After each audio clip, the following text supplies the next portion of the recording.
Good morning. Welcome. Welcome, mothers and fathers, families and friends.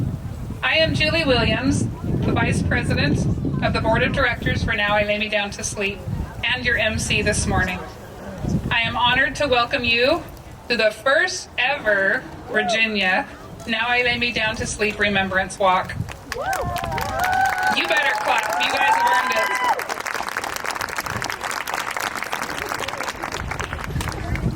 When a child loses a parent, they're called an orphan.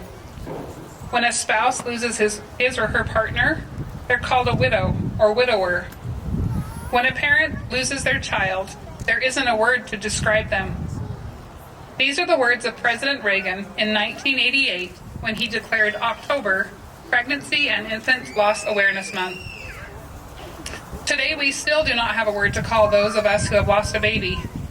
We are gathered here today because we have been impacted by a pregnancy and or infant loss, and while there are not adequate words to call this community, our hope is that today you will feel united with others who have walked on this very difficult journey.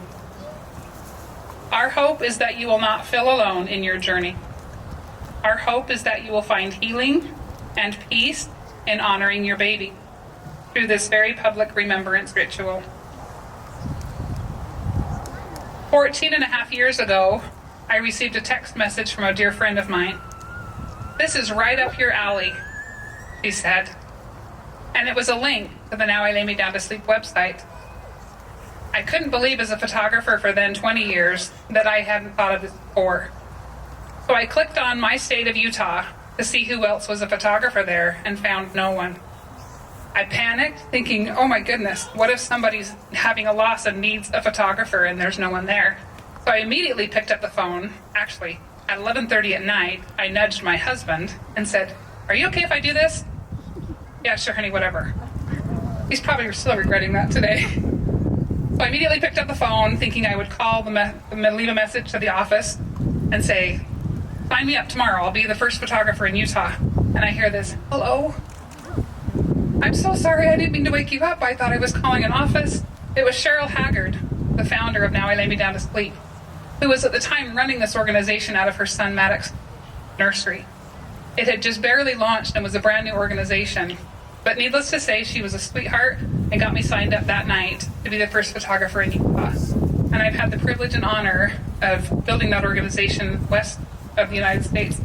And it's now my honor to join you in beautiful Virginia at the first Remembrance Walk. At this time, I am pleased to introduce to you Eva Elizabeth Chisholm, who will be singing 1,000 Years.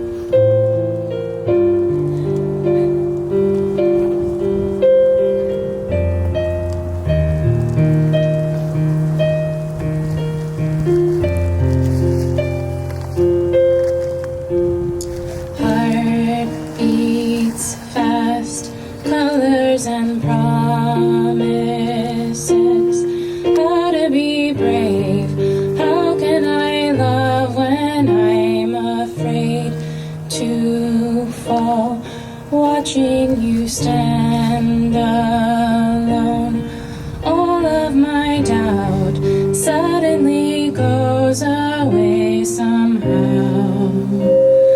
One step closer, I have died every day waiting for you. Darling, don't be afraid, I have loved you for 1,000 years, love you for 1,000 more.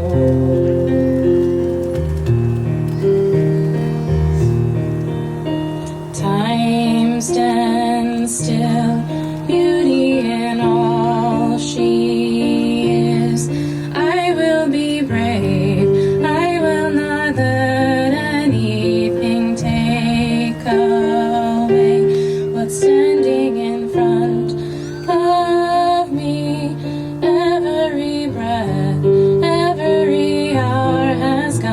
do this.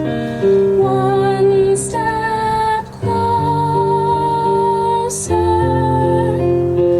I have died every day waiting for you. Darling, don't be afraid. I have loved you for 1,000 years. I love you for 1,000 more. And all along I believed I would find you. Time has brought your heart to me. I have loved you for 1,000 years. I love you for 1,000 more.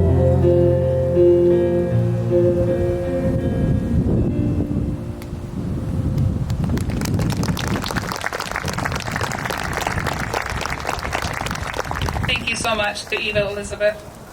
We would not be able to conduct this walk without a number of very instrumental volunteers.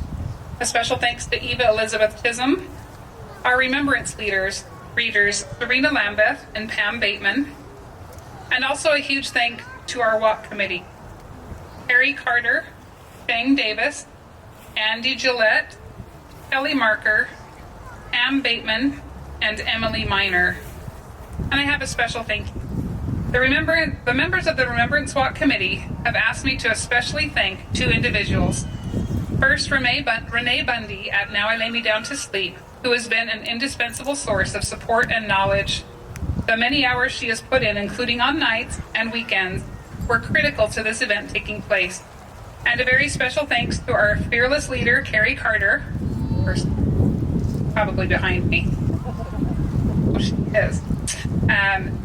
She has been unwavering in her vision to hold this very first ever Remembrance Walk in Virginia.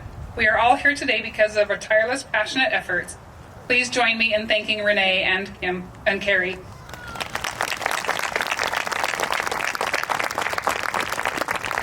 And I know many of you have probably met Renee, and we are so grateful for her as well. So, all right. Wind is blowing my papers everywhere. All right. We would also like to thank everyone who volunteered today. We've got lots of volunteers. You'll see them in blue shirts. Please thank them for their time and service today. We also have several sponsors we just wanted to thank. The Miss Share organization, who I had the privilege of meeting today. What an incredible organization. Full Visibility, Realtor Amanda Cutts, and MPIC. Thank you so much for your sponsorship. Please also check your program for any of the in-kind sponsors. And if you frequent those establishments or I have contact with them, please thank them individually as well. We'd also like to thank our top fundraising teams, those that have donated $500 or more.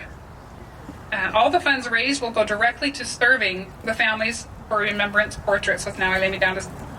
These are families who at this moment will likely not know that they will need our service. But if sadly they do, you will help us be available to them. When we call your name, would you please stand? And if you have a team with you, they may also stand. Luke Racklin, in memory of Luke Carl Racklin. Team Saigai, in memory of Simon Alexander Gillette. Caden's Cause, in memory of Caden James Greer. Stargazer Lily, in memory of Lily Marianne Milko and Shannon Linny Ahern. Crew of Noah Jonah Wyatt, in memory of Nona Carter Marksbury. Jonah Carter Marksbury and Wyatt Noel Donald. Team E and K, in memory of Ella James Miner and Kenneth J. Miner.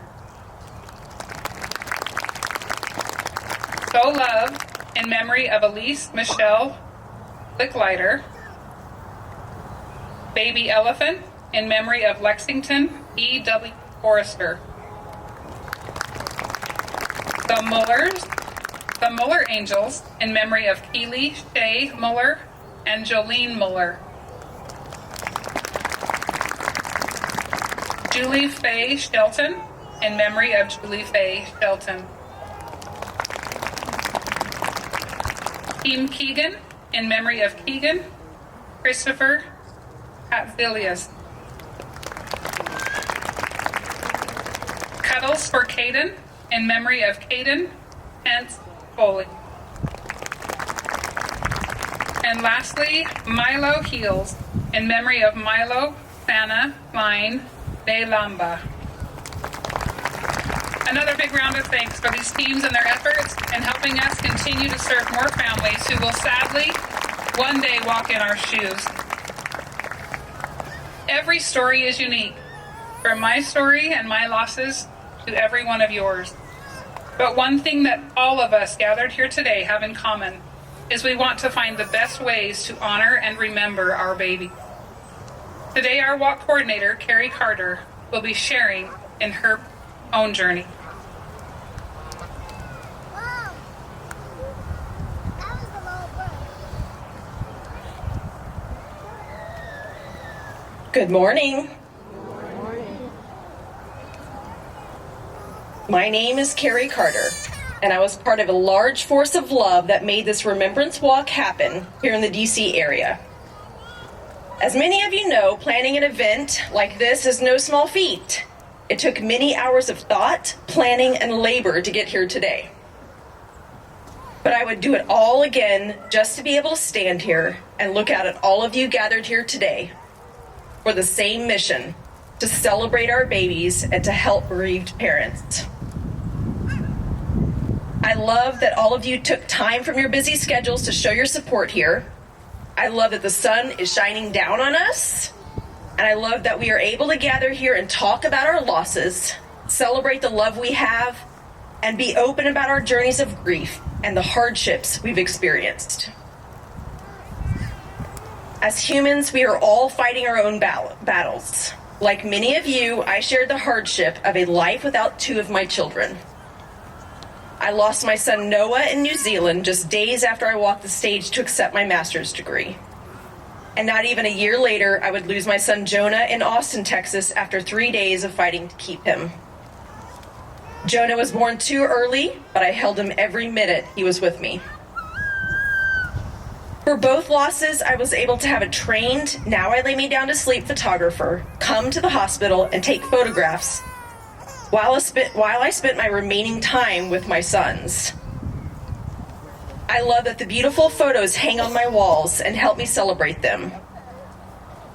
Having been to one Remembrance Walk in Colorado in 2012, I felt the need for a walk here in the DC area.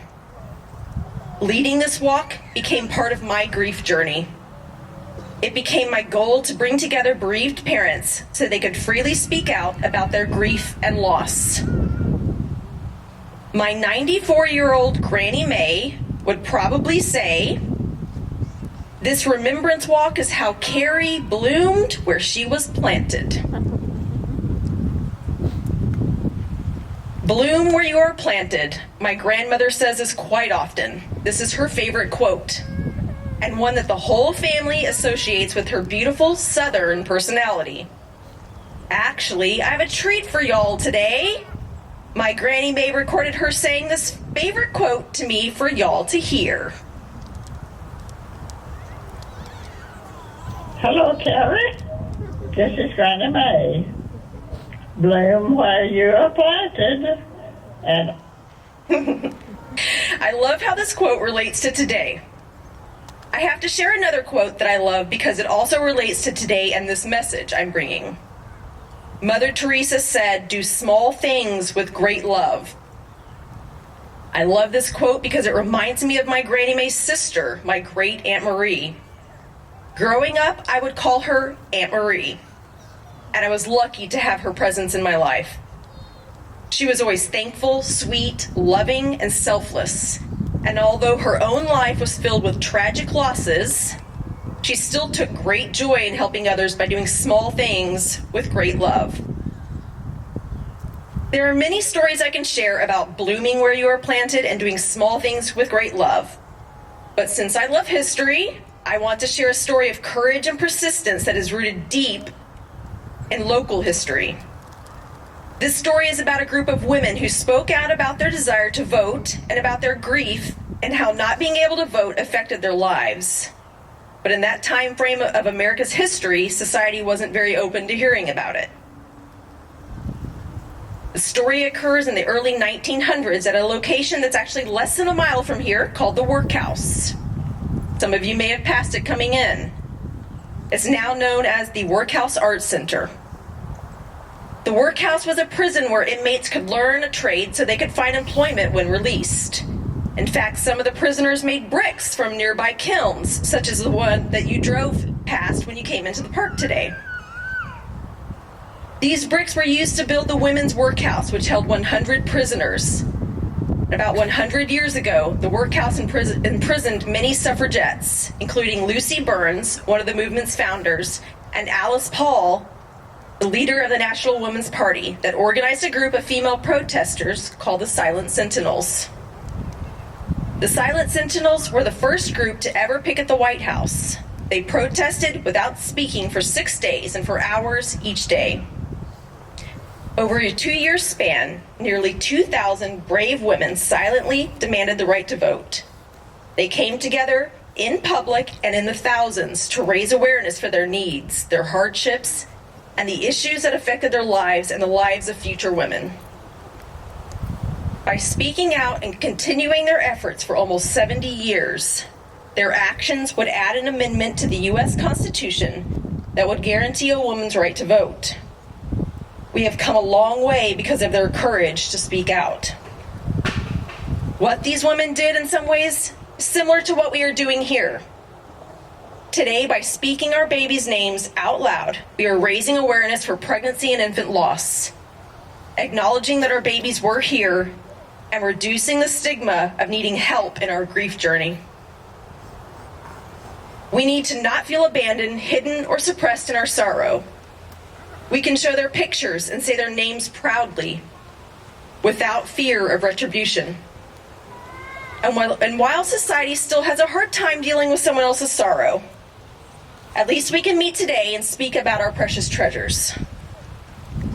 Our event today is a small act done with great love for all that we have lost. And this is a big deal. It is a big deal to be able to speak our babies' names and talk about our grief, because this was not always so. During the late 1940s, my Aunt Marie experienced numerous losses that she was forced to suffer in silence. My Aunt Marie had 9 pregnancies, 5 were late-term miscarriages, and of 4 children that lived, one daughter died of bone cancer at the age of 14, and her other daughter lived only 4 months and would never be held because of spina bifida. For a late-term miscarriage in the 1940s, the doctor would come to the home, wrap the baby in a towel, and remove the infant from the sight of the mother and father, so they could begin to heal by pretending nothing ever happened. My Aunt Marie suffered so much from her nonstop hardships and had no one to talk to. Burdening someone in those days with this type of sorrow was frowned upon. People had their own troubles. So my Aunt Marie kept all of her grief inside because she had no choice. There were counselors and mental hospitals, but people usually kept to themselves about struggles for fear of being labeled. Her overwhelming grief caused her health to decline. She was eventually admitted to a mental hospital for a year. Yet through it all, my Aunt Marie's sweet personality would shine through the turmoil. She actually went through shock treatments because back in those days, shock treatments would help you snap out of it. After all of her losses and a difficult divorce, my Aunt Marie refused to let life drag her down. She chose to bring cheer and laughter to those in a nursing home by dressing as a clown. And my Aunt Marie chose to bloom where she was planted. Lucy Burns, Alice Paul, and the thousands of other suffragettes persisted in raising awareness for their grief and needs, even though society was less than accommodating. With this first Now I Lay Me Down to Sleep Remembrance Walk in Virginia, we can all choose to bloom where we are planted and do small things with great love, so that bereaved parents do not have to pretend nothing happened or grieve alone. We could argue that society still doesn't know how to handle grief or pregnancy and infant loss, but we have come a long way. In fact, on October 25th, 1988, President Reagan designated the entire month of October as Pregnancy and Infant Loss Awareness Month. Doing this helped bereaved parents feel safe to talk about their losses. Today, we gather together as a community of bereaved parents and family. And by being here today, you all are doing small things that lead to a great cause. And you are doing it with great love. A quote by Anne Marie Molina. Look at how far you've come. You have been tested to your core. You've fallen apart and put yourself back. You've survived. And I have one more story to tell. Don't worry, this one's quick. This story is about someone you know. This person has fought 1,000 battles and still stands. This person has been broken and felt alone, but is still fighting. This person has cried 1,000 tears.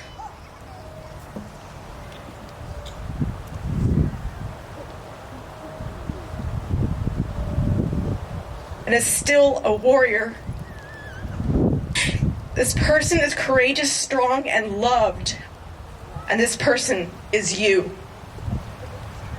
Thank you.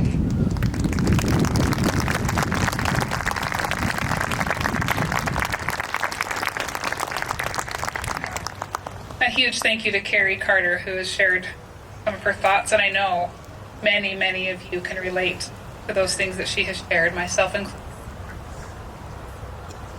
We now have a special presentation called Quotes of Hope. I don't know how many times I've read through this, and as soon as that started happening in the run-through today, I cried like a baby.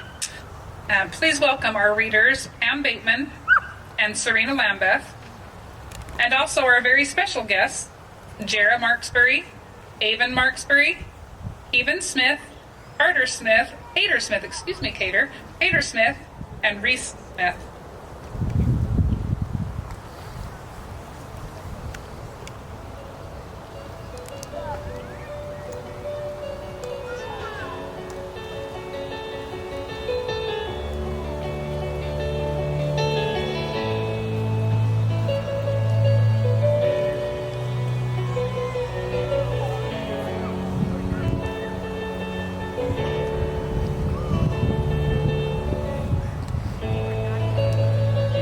Feels like sometimes, because you were anticipating the rest of your life, your loss may feel like an indescribable journey of survival.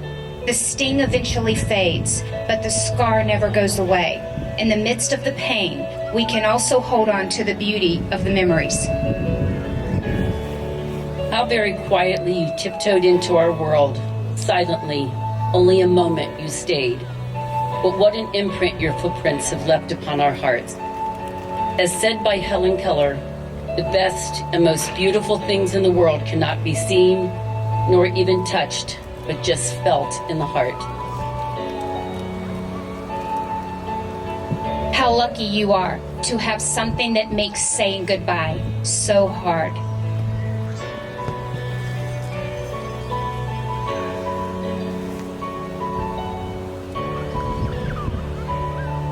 Tears shed for another person are not a sign of weakness, they're a sign of a pure heart.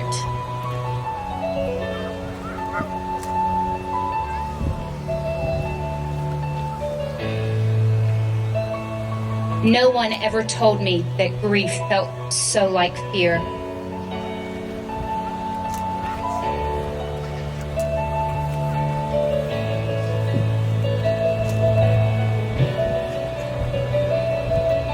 Laughter is the equivalent of taking a deep breath and letting it out.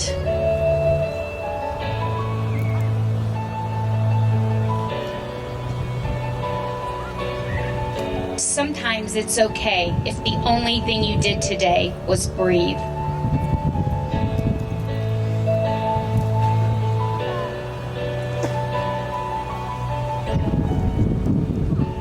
The most beautiful kind of smile is the one that struggles through tears.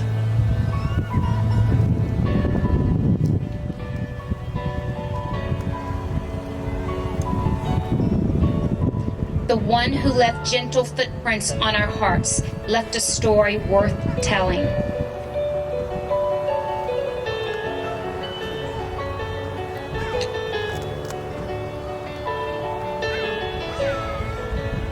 Everyone deals with grief in their own way, and everyone is entitled to that without judgment.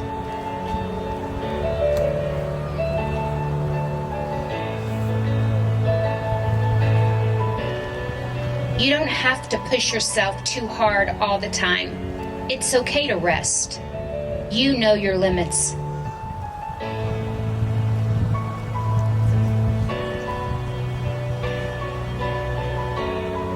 To feel upset, angry, confused, and hurt is human.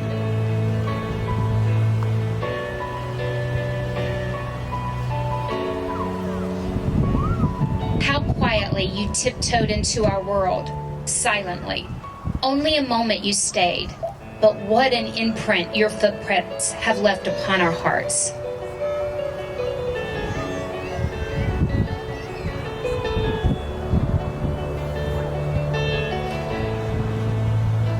Where there is deep grief, there was great love.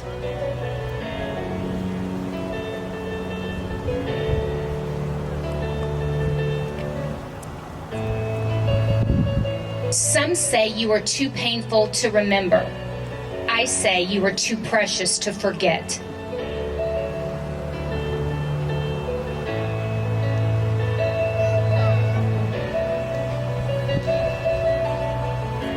It is often in the darkest skies that we see the brightest stars.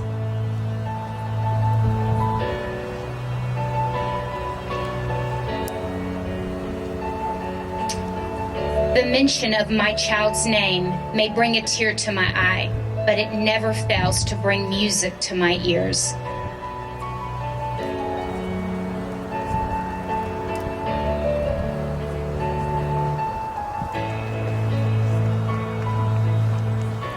Thank you to those sweet girls for that beautiful presentation.